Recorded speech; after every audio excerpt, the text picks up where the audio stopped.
Climate change, जलवायु परिवर्तन, ये एक ऐसा टॉपिक है जिस पर बहस होती है आज के समय में, क्योंकि ये एक आने वाली ऐसी सच्चाई है जिसे हम मुंह नहीं मोड़ सकते। ये होना ही होना है। लेकिन क्या ऐसा है कि क्लाइमेट चेंज के ऊपर आप मुझे कुछ ऐसा बताएं कि जिससे मैं आत्महत्या कर लूं, या आप किसी को इस तरीके से उकसा सकते हैं क्लाइमेट चेंज के ऊपर कि वो व्यक्ति आत्महत्या कर ले? नहीं, ये संभव नहीं है। हाँ, लेकिन आर्टिफिशियल इंटेलिजेंस की दुनिया में ये संभव है। आर्टिफिशियल इंटेलिजेंस के software, chat bot, chat GPT, open AI के ये जितने भी सॉफ्टवेयर हैं, ये जब से आए हैं अभी तो ये जन्म ले रहे हैं, लेकिन इनके जन्म लेने से ही बात चल रही है कि ये किस तरीके से इंसानों को रिप्लेस कर रहे हैं, नौकरियां जा रही हैं। लेकिन अब आने वाले समय में, ज्यादा समय नहीं है, 2-4 साल में ही एक ऐसा समय आएगा जब ये हमसे बात करेंगे, हमारे इमोशंस से खेलेंगे, हमें दुखी करेंगे और हमें आत्महत्या करने के लिए मजबूर भी करेंगे।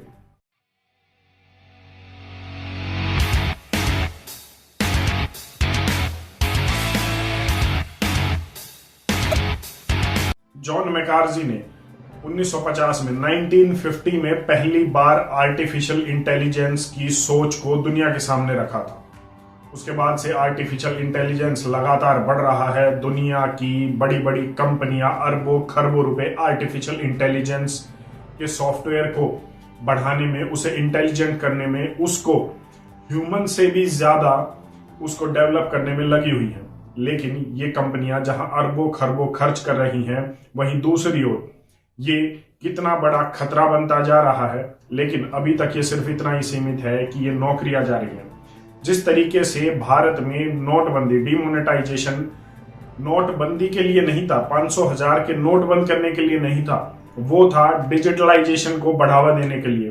ठीक उसी तरीके से साल 2020 में जब कोरोना आया तो वो बीमारी आई, और उस बीमारी के साथ में एक ऐसी चीज आई, वैसे तो काफी चीजें आई थी जो पहले आपके जीवन का हिस्सा नहीं थी और अब आपका डेली रूटीन है, लेकिन उसके साथ आया आर्टिफिशियल इंटेलिजेंस। डेवलपमेंट बहुत पुराने, बहुत समय से चल रही थी, लेकिन उससे पहले ना तो कभी आपने आर्टिकल, ना कभी आपने रिसर्च पेपर, थीसिस, ना उस पर कभी डिस्कशन देखी थी, ना ही 2020 से पहले आपने देखा था कि किस तरीके से आर्टिफिशियल इंटेलिजेंस आपकी नौकरियां खा रहा है। लेकिन अब ये इतना आम हो गया है कि आप उसे एक जीवन का हिस्सा मानने लगे हैं कि आर्टिफिशियल इंटेलिजेंस के साथ ही भविष्य है, उसके बिना भविष्य नहीं है। ये कड़वा सच है, लेकिन सच है।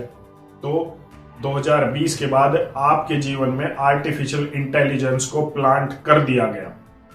अब समस्या क्या हो रही है? समस्या ये हो रही है, जहां आप ये अभी आर्टिफिशियल इंटेलिजेंस जन्म ले रहा है, वो दुनिया में लोगों की नौकरियां खा रहा है। लेकिन एक बहुत जल्द ऐसा समय आएगा जब ये आपको भी खा जाएगा। जापान जैसे देश आर्टिफिशियल इंटेलिजेंस पर, चाइना जैसे देश काफी आगे काम कर रहे हैं और वो रोबोट्स को इंसानी खाल की तरह बना रहे हैं। मतलब उस पर एक कवरिंग बना देते हैं जिससे आपको ऐसा लगता है कि आप एक इंसान से बात कर रहे हैं, और वो आजकल लोगों को साथ देने लगे हैं अकेलापन दूर करने के लिए।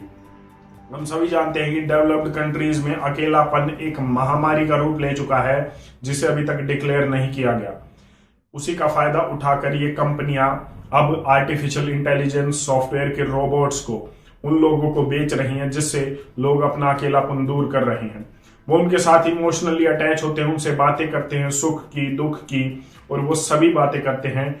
और वो इस तरीके से फील करवाते हैं, रोबोट इस तरीके से फील करता है कि वो आपके साथ एक इंसान की तरह रह रहा है।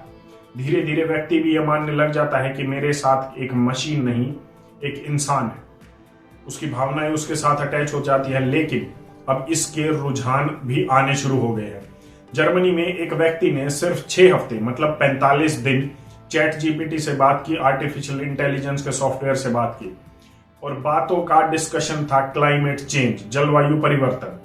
अब 45 दिन में आर्टिफिशियल इंटेलिजेंस के सॉफ्टवेयर ने इस व्यक्ति को इतनी डरावनी चीजें बताई कि ये हो जाएगा, वो हो जाएगा, दुनिया बर्बाद हो जाएगी, सब कुछ नष्ट होने वाला है। तो इस व्यक्ति को डिप्रेशन आ गया, और इस तरीके से वो डिप्रेस हो गया कि जब सब कुछ ही खत्म होने वाला है तो क्यों ना मैं भी खुद को खत्म कर लूं, और उस व्यक्ति ने आत्महत्या कर ली। इस व्यक्ति की पत्नी ने आर्टिफिशियल इंटेलिजेंस के इस चैट जीपीटी सॉफ्टवेयर को आत्महत्या के लिए उकसाने वाला बताया है कि उसकी वजह से मेरे पति ने आत्महत्या की है। मतलब आर्टिफिशियल इंटेलिजेंस के इस रोबोट की वजह से एक व्यक्ति ने आत्महत्या की है।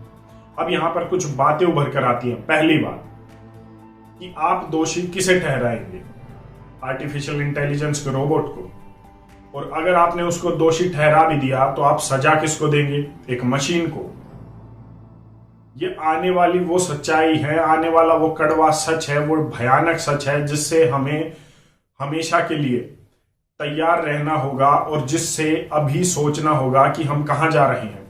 हमें सोचना होगा कि जब इस तरीके के क्राइम्स भी बढ़ेंगे, ये तो आत्महत्या के लिए उकसाया गया है, जब आर्टिफिशियल इंटेलिजेंस के यही रोबोट्स जब घरों में काम करेंगे और जीवन का हिस्सा बनेंगे तो वो एक बड़ा, इसके साथ साथ क्राइम की जो है रेट को भी बढ़ाएंगे, लोगों के साथ क्राइम की घटनाएं भी बढ़ेंगी। तो आप किसको सजा करेंगे, किसको दोषी ठहराएंगे और कैसे लोगों के साथ न्याय करेंगे।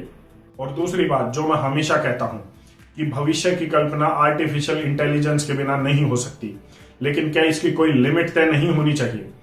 क्या तय नहीं होना चाहिए कि किस हद तक हमें बात करनी है? मोबाइल के जो आविष्कारक थे उन्होंने ये कहा है कि आज मुझे 50 साल हो गए हैं मोबाइल का आविष्कार किए हुए और मैं हैरान हूं कि लोग इसका इतना ज्यादा इस्तेमाल कर रहे हैं, बेवजह इसके साथ इतना लगे हुए हैं। मैंने कभी कल्पना भी नहीं की थी कि इसका इतना गलत इस्तेमाल होगा। तो क्या आर्टिफिशियल इंटेलिजेंस का भी यही हाल होने वाला है अगले 5, 7, 10 साल में? जब इसका गलत इस्तेमाल होगा तो क्या इसकी कोई लिमिट तय नहीं होनी चाहिए?